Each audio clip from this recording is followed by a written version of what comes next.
Hello to the second part of today. I somehow feel I shouldn't be talking right now. I shouldn't be presenting.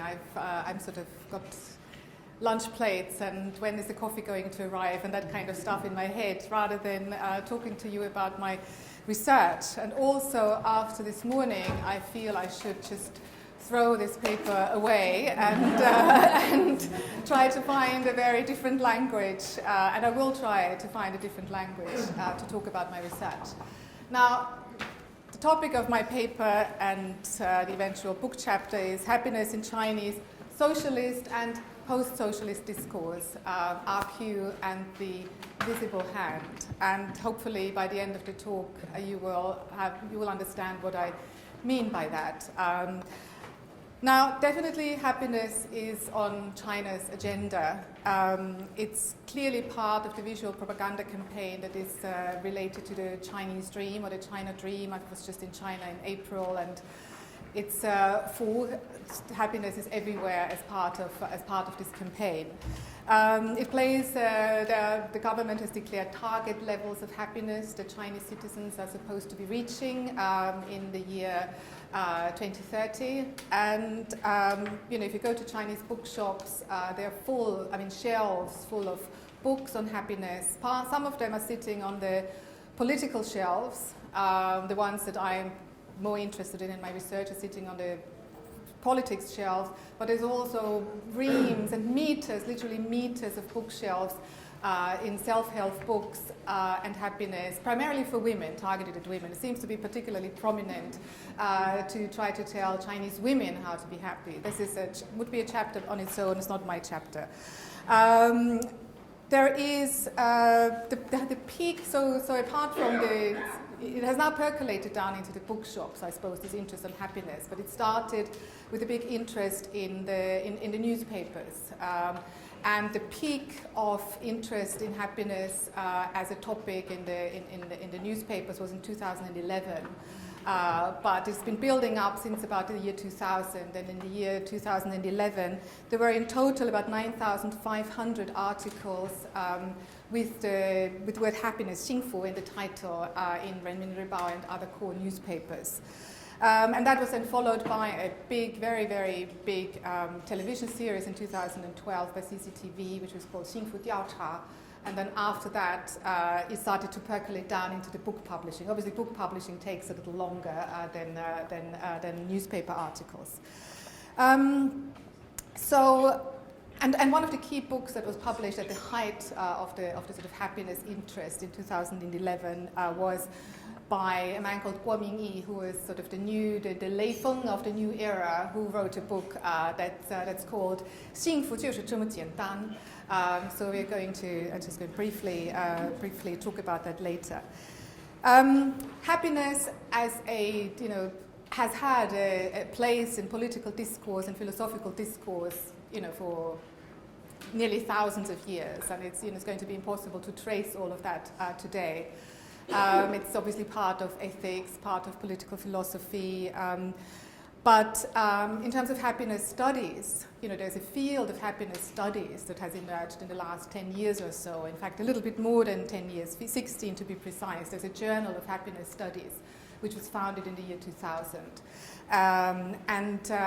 Again, it's impossible to give an overview on all the literature that relates to happiness and happiness studies, but most works will refer back to what is called the so-called Easterlin paradox, which is an economist called Richard Easterlin, who in 1974 with his research seemed to show that increased economic prosperity doesn't necessarily lead to increased levels of happiness. And while this has been, that was 1974, but that's been sort of lots and lots of research on this has been generated since then. And while that statement can be qualified in all sorts of ways today, there seems to be fundamentally a truth in that. And I think when we talk about China, which has most definitely seen increasing levels of prosperity and increasing levels of welfare, people lifting out of poverty, general living standards have increased more rapidly in China than they have in most other parts of the world in the last 20 years. but at the same time, the various world surveys on happiness seem to suggest that levels of happiness seem to be dropping. One thing I also want to say is that happiness, so I said that happiness is an important aspect of political ideas, political concept, political philosophy, and certainly is a key idea and target of socialism. I have said that the Chinese government today has declared a target levels of happiness that its people, as part of this whole China dream thing, are going to reach by 2030. But it's not something that's only just suddenly appeared in the discourse in China. So the idea of happiness and the equation, in particular, of socialism and happiness is something that dates back much, much longer. Primarily, part of my research is looking at sources of the 1950s. Zhongguo Qingnian, the China Youth Journal, and there was a big debate in 1954 about happiness. What's the meaning of happiness? And there was a very clear link made in the 1950s between becoming a prosperous socialist society and the idea of happiness. So I guess it's just to put out there a very strong point that I'm making is that this is not a new thing, and it's not necessarily a neoliberal thing, whatever that is. There is a close link between the ideas of socialism and happiness. So what interests me next then is to look at, I should have showed you that earlier. Moving swiftly on to the next one.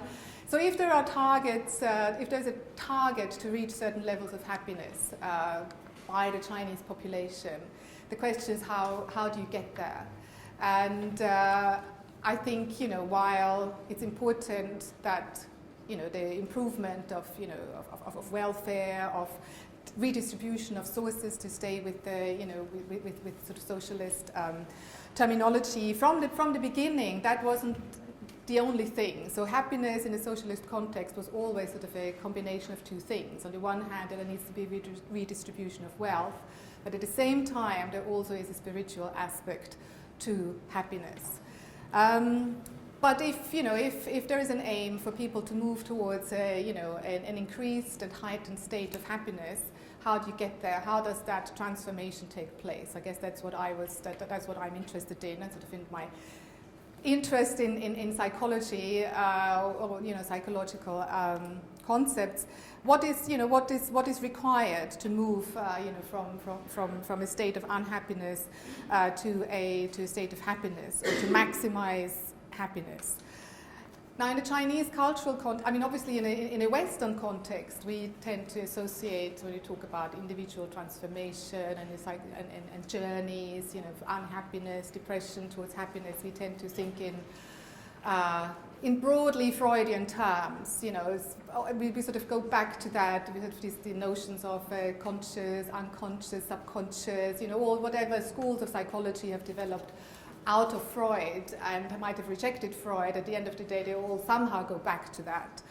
But that's a very important distinction, and very key to also what I'm trying to say, is that that didn't hold, that is not a concept that is prevalent in the Chinese in the Chinese modern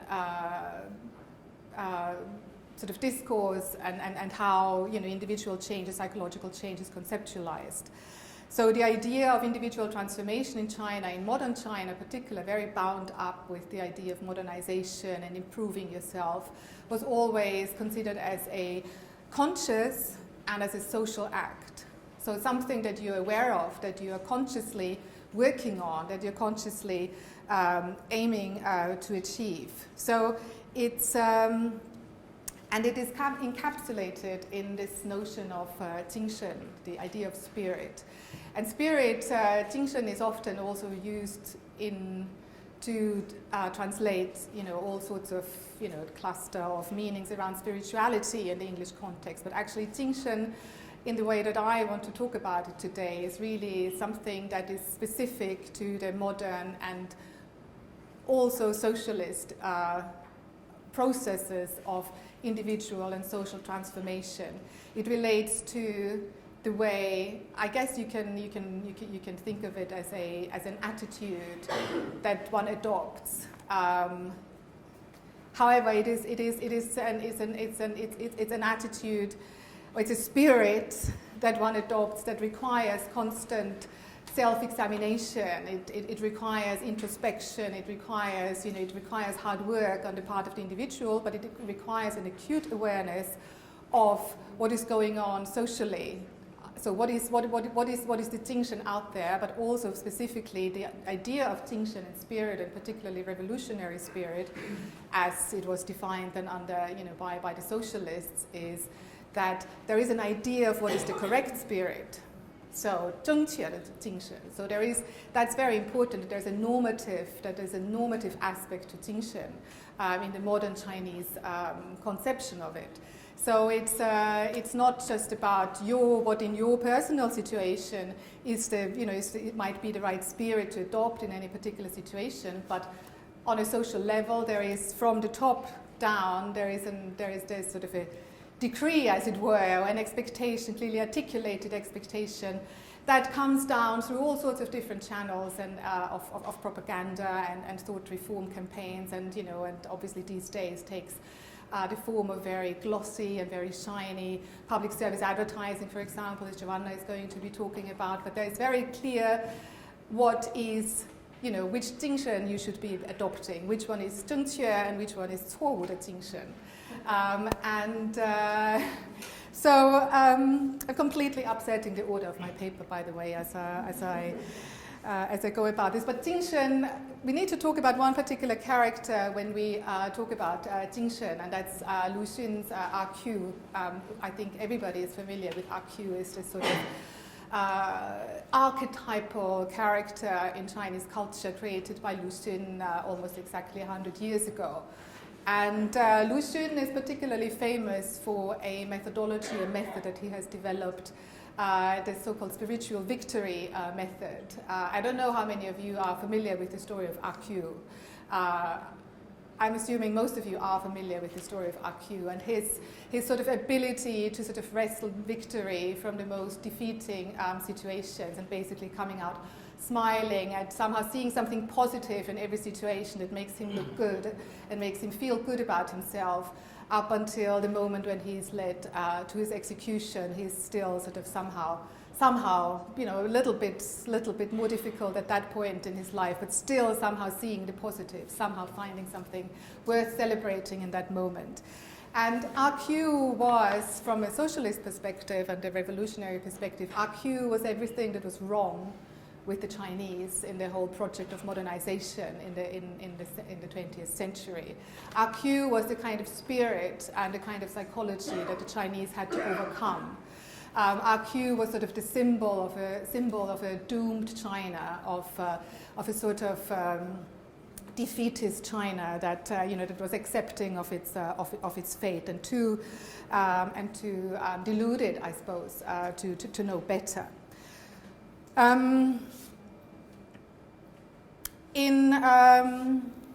am I going to talk about next? So if we talk about, let's talk about the sources of the 1950s. And in the sources of the 1950s, that is obviously socialism, just, 1949 was the establishment of the People's Republic of China. So the 1950s are still capturing sort of the, at least as we have learned in our history books, is sort of the high point of, it's a good moment, the first half of the 1950s. So in Chinese history, at least we're told that was a good moment. People felt good about, about the new project and about socialism.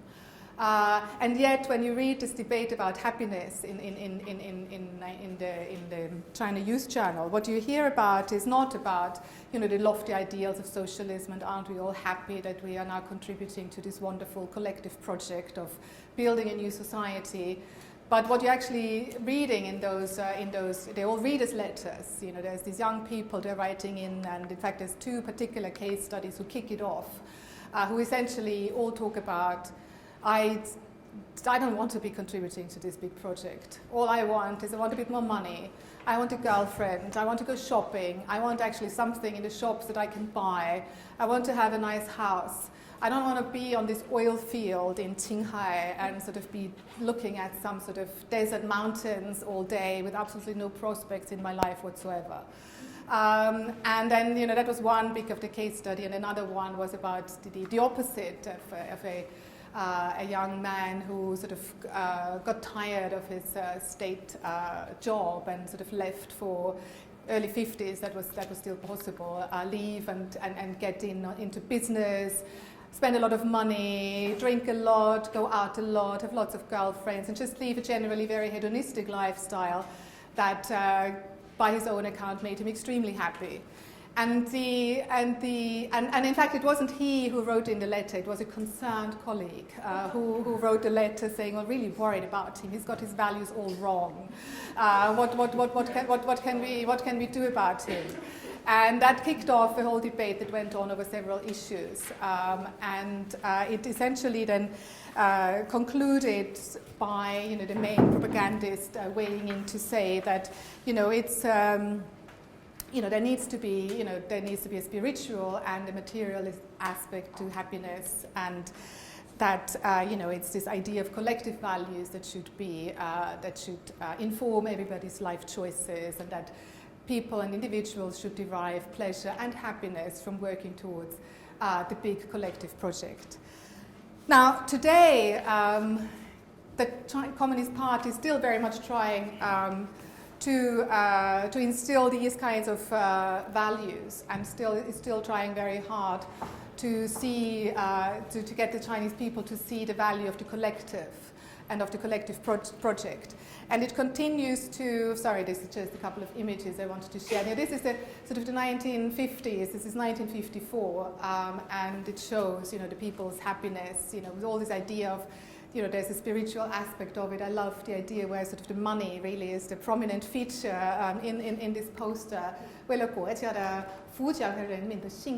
And clearly money is a central aspect of this 幸福.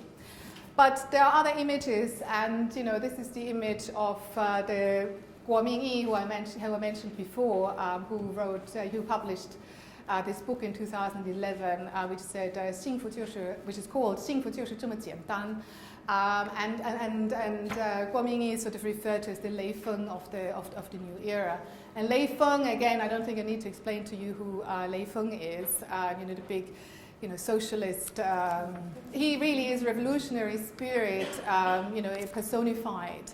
He's sort of overcoming all possible obstacles just on the basis of his spirit, and sort of the psychology that he adopts to overcome all the obstacles and to give himself to the people, to Renmin. And Guo Mingyi is a contemporary example who is, this is a typical him giving blood. He's sort of broken all records in the amount of blood, his own blood that he has donated, and that, among many other things, sort of exemplifies his selflessness and work for the people. However, these are sort of, these images, Lei Feng, who continues to be invoked, and Guo Mingyi, now have to, unlike the 1950s, these images have to contend with all sorts of potential models of happiness that the Chinese people can now choose from. So China, I guess, is often referred to as a post-socialist society today, and I won't necessarily attempt any definitions because I've only got 2 minutes left. But the idea, I suppose, is of post-socialist that certain aspects of society and of the state have changed significantly through the influence of the market, while other aspects, like institutions, for example, continue to be very much still in place. And one of the things that continue to be very much in place is the institution of propaganda, or rather propaganda and its many institutions and its many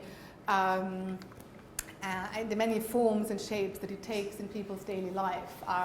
It takes the shape of role models, it takes the shape of public service advertising, the Ministry of Truth, that's sort of the moniker for the propaganda ministry. But one key element that also has been adopted by the Chinese government as something that is worth emulating, that is worth copying, that is worth following as an example, as a model to achieve happiness, is positive energy and positive psychology. This idea that it's not It's not what is around you that's making you miserable. It's what's inside you that's making you miserable. It's your attitude that's wrong. You can learn happiness. You just have to be more positive. You just have to take a different perspective on it. Just put a different spin on it. And the idea that you can study happiness, which sort of makes it almost a skill, which also almost makes it in the whole context of Suture discourse, also makes it sort of, if you have high Suture, then you know how to be happy because you know how to study your happiness. Positive energy, Derek is going to talk about positive energy, so I won't say any more about that. I guess I just need to explain the visible hand, and the visible hand, what I mean by the visible hand is while there are plenty of role models in Chinese society today for individuals to pick as examples of strategies to maximize their happiness, and Christianity or adopting Christianity or any other religion is one good example of it. The Chinese Communist Party definitely wants to stay in charge of, what or sort of provide the sort of leading role models in terms of what kind of attitude to adopt, what's the correct spirit in China today, to the point where we have target levels of happiness pronounced for 2030. To be happy seems to be the correct spirit in now, in contemporary China. It's an expectation that you have to be happy and that you need to somehow find the right strategy in order to achieve that. That is sort of put down to you as the individual, which then brings us back to our friend RQ with his who could be seen, I suppose, as an early proponent of positive psychology. In the sense that he sort of has this ability to change perspective on his outer circumstances that allow him to continue to exist in a situation of oppression, in a situation where really everything couldn't be worse for RQ, and yet he feels somehow positive and happy about it. So I'm just sort of ending on this question mark whether in China, in post-socialist China today, after a century of trying to overcome RQ and overcome the RQ spirit, RQ has suddenly become a role model and a way in which the Chinese population might be able to achieve its target levels of happiness in 2030. Thank you.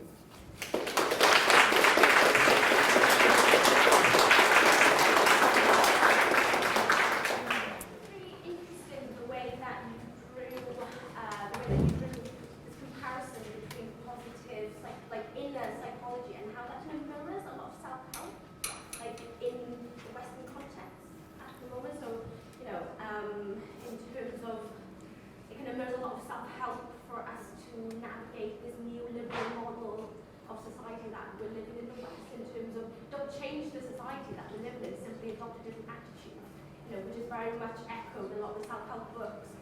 Also I think there was a book released recently about the new prophets of capitalism, and Oprah Winfrey being heralded, as the godmother to help us navigate the oppression of capitalism, which is don't change the system, simply change our attitudes. So keep the system chugging along. We just need to change the way that we view oppression. So I just thought it was really interesting the way that the ideas that you outlined almost mirrors a lot of Western attitudes that we have, that we are trying to adopt in help us to cope with kind of structural oppression. I don't know, that's more of a comment than a question. I just wanted to put it on.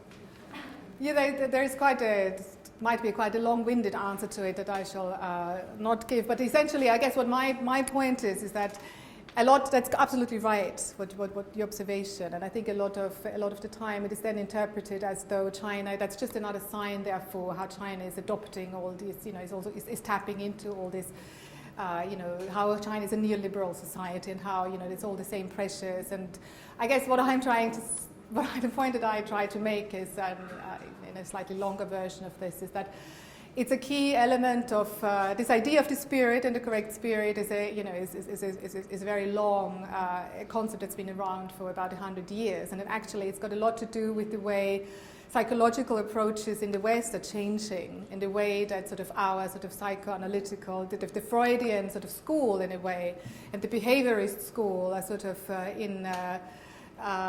so there's and the behaviorist sort of school has been much more prominent in China and in socialist societies. I mean, that's really where it took off. And in the West, mostly that was used in advertising, actually, these sorts of thoughts and concepts. But that in sort of more general psychology, they are becoming much more prevalent in the West now. That it sort of seems to be falling out of love with, psychoanalysis and psychodynamic therapies and that kind of stuff. So I think it is more that, so paradoxically actually, and why not for once, it is actually sort of the West that is changing and going towards a sort of approach that actually has been around in China for much longer. And then the reason why positive psychology chimes so well in China is because it fits the bill, completely in terms of the sort of how the self and how changing the self is conceptualized. Yeah. Sorry, I probably didn't capture what you already talked when you talked about RQ. I was curious, wondering whether this RQ is can be interpreted as a Chinese version of positive psychology. If it is a Chinese version interpreted as a Chinese version of positive psychology, a new model, and then what are some of the differences? Do you think this RQ spirit differ from the kind of positive Western positive psychology, which really lack a moral orientation in its precepts, in its principle ethics, right? So can you probably in your longer version you talk about this RQ version, the difference, the comparison between RQ in Chinese context and positive psychology, also invoked and imparted, borrowed in China, the play out of the two types of positive thinking and positive acting. I think I wasn't going into that much depth with my comparison with RQ, just in the sense that I haven't done a deep analysis of RQ as an example of positive psychology. It was more of an observation. I'm using RQ more as an illustration of the idea of RQ psychology and his spiritual victory method, how that was conceived and seen as for a good 100 years or so as something negative in China, and certainly by the socialists and the socialist project and the reformers and revolutionaries. RQ was sort of the symbol of how not to be as a Chinese person, or it sort of Lu Xun kind of depicted him in that way and was taken on as all that needs to be changed about China. And because the revolutionary project was about changing society, it was about changing the system, it was about changing the nature of the people as well. And I guess all I was trying to say is that as as China moves from a sort of socialist into the post-socialist state, where we suddenly seem to be encountering a paradoxical situation where RQ suddenly, and RQ's way of seeing the world around him, is not considered to be quite as absurd as it used to be. Okay, yeah, thank you. It's like the part of this fake happiness, use RQ as a way to...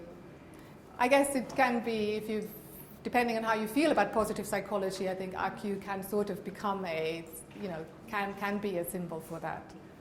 Thank you. Question from Felicia, and then I think we need to stop because we've got another couple of minutes. Okay. So the questions will be short. Yeah, so outside of positive psychology, etc., how much do you see that there's a certain yearning, at least in parts of Chinese society, to go back to the roots? So I think I've seen a little bit of this, there's a lot of stress and a lot of unhappiness, but maybe it comes out of this disconnected modern life where we lost our identity, we don't even know who we are. And a lot of search, a little bit, looking to the past, looking at Confucianism, even Taoism, Chinese philosophy, ideas of harmony, I mean, beyond the propaganda of the Communist Party and looking to the past maybe to find some sort of happiness or identity or balance? Well, I think one of the things that is I think difficult probably, I think, for contemporary Chinese to identify is what actually are their roots. Because I think especially and it's also very difficult to completely separate off propaganda and what do the people really think. I don't think that dichotomy necessarily exists, because that is not to say that everybody agrees with what is fed down in terms of propaganda, but at the same time I think it's also really wrong to think that propaganda is by default rejected. Because the Communist Party has been incredibly adept, and probably one of the best things that one of the things it is best at is in fact tapping into all sorts of sentiments that as they emerge from the population, from groups of society, and kind of adopt some of that discourse and then sort of feed it back in a loop. So I think it's very difficult to really distinguish. But in terms of roots, certainly what in the official discourse, there's a lot of tapping into Confucianism, to a lesser degree Taoism, Buddhism, sort of emphasizing what is considered to be Chinese philosophical traditions and spiritual traditions, rather than, for example, Christianity, which continues to be considered a non-Chinese or an alien tradition. But I think at the same time, socialism is as much of a part of the root of Chinese, it's all mainland China, of course, Chinese society today, which gets kind of completely ignored, actually. So I think part of it is, it's very difficult to know what are actually the roots and which parts of the tradition are considered to be, are worthy of exploring and endorsing this whole Chinese dream, and which part of Chinese traditional China's roots are best. And I think there's a fairly clear steer given, provided, so that, I guess it relates back to this idea of Jingshen, and that there's the idea of, what's proper and appropriate, and what is not, what is plain wrong and inappropriate. So there's a lot of tapping into traditional, always in inverted commas, I think, of sources and resources of ethics, morality, and sources of happiness, but a lot of that is also directed and guided. I don't think we're going to have time to take any more questions if we want to keep the schedule. Yes, we need to schedule. In the break with, and a lot of these themes will be coming back in other papers as well. So.